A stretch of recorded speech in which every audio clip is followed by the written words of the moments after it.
guys, it's Jenny. Welcome back to the Crafting Bookworm. Today I have a review for you.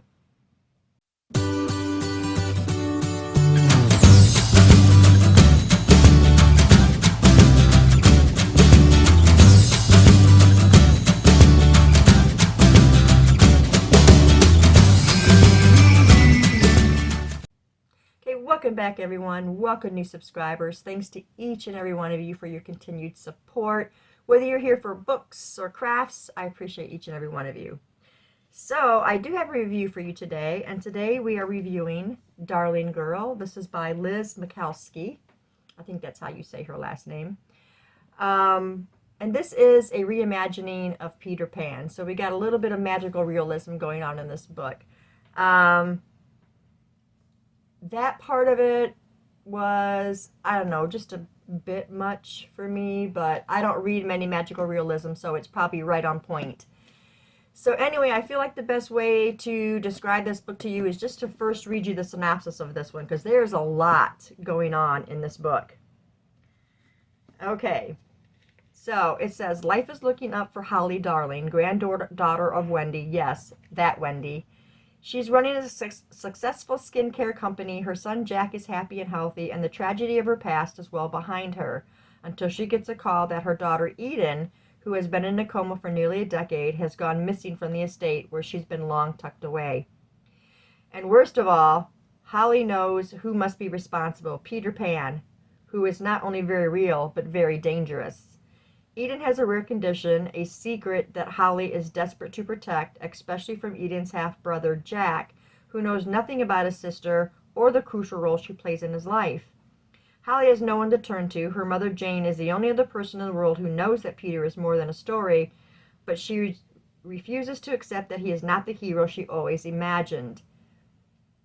Desperate, Holly enlists the help of Christopher Cook, a notorious ex-soldier, in hopes of rescuing Eden before she loses both her children. Okay, so as you hear from here, we're following Holly. Now, this tragedy of her life was an accident, which really doesn't play that big of a role into the story. They were in a car accident, her husband Robert, Jack, and his twin. Now, Jack's twin and Robert both died in the accident. And Jack was injured pretty badly, but he survived. Now, Eden didn't come along into the picture till after all of that, because Eden is Peter's daughter, which you also find out fairly early in the story. Now, Peter is part of the magical part, and Neverland also exists. They only speak of Neverland. They don't actually, go and travel to Neverland. So Peter used to come to the windows at night. And as they said in the synopsis, Peter is not a nice person. Not like the little fairy tales we all hear about, how he helped the children fly. And, he was not a nice person and took advantage of Holly, which produces Eden. And ever since then, because she thought, oh, this is, he's sweet and all this stuff, until he's not sweet. And so she would keep the windows shut. And I believe she even nailed shut the window in Jack's room because she didn't want anything to happen to Jack.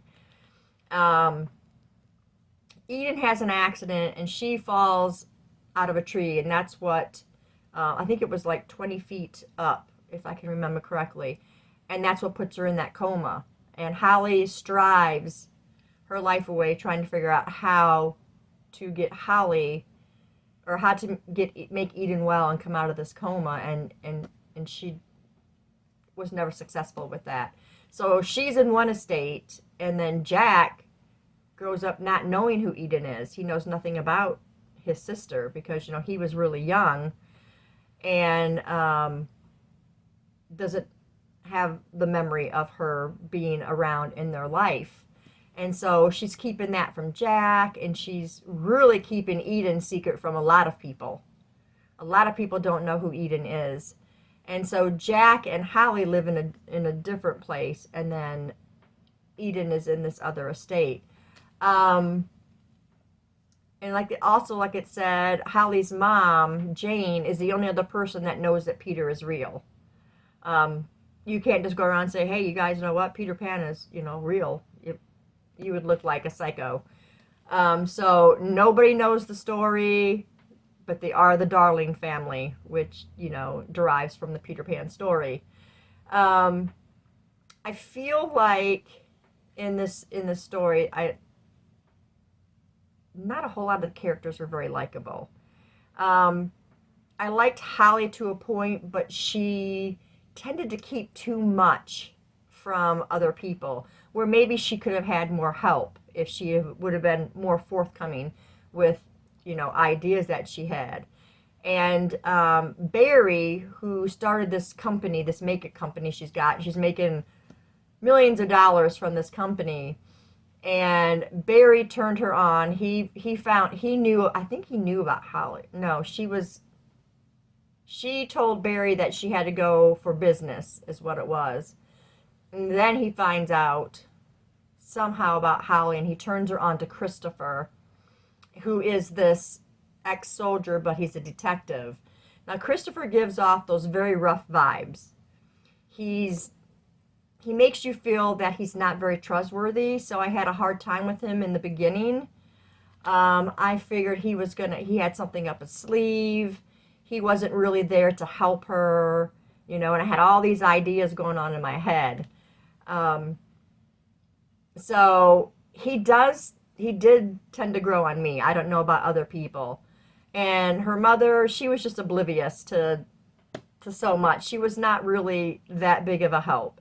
Nothing was ever a big deal. And that's the only person she could really talk to about Peter, and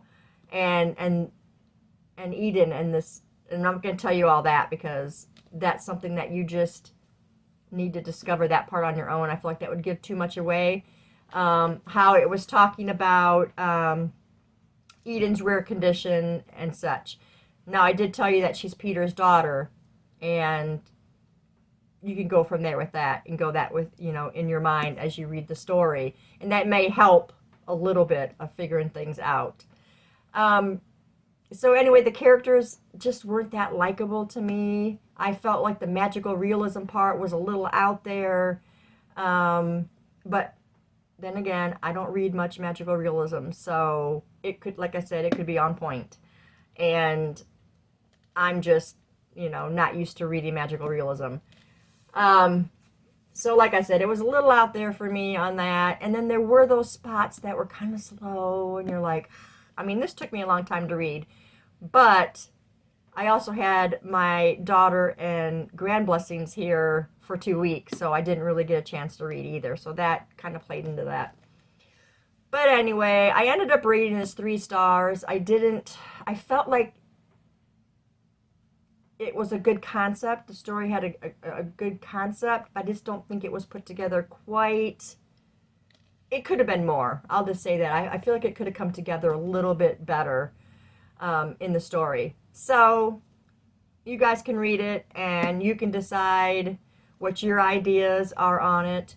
If you have read this book, let me know down in the comments below and let me know what your thoughts were on it and how you felt about the magical realism aspects of the story. But yeah, that was Darling Girl by Liz Mikulski. I'm probably not going to read anything else by her. I don't know. It was really slow in some spots, and it just took me a bit to, catch up to it. So anyway, if you read it, let me know. But that's all I have for you guys today. Thanks for staying tuned, and I'll see you in the next video. Bye.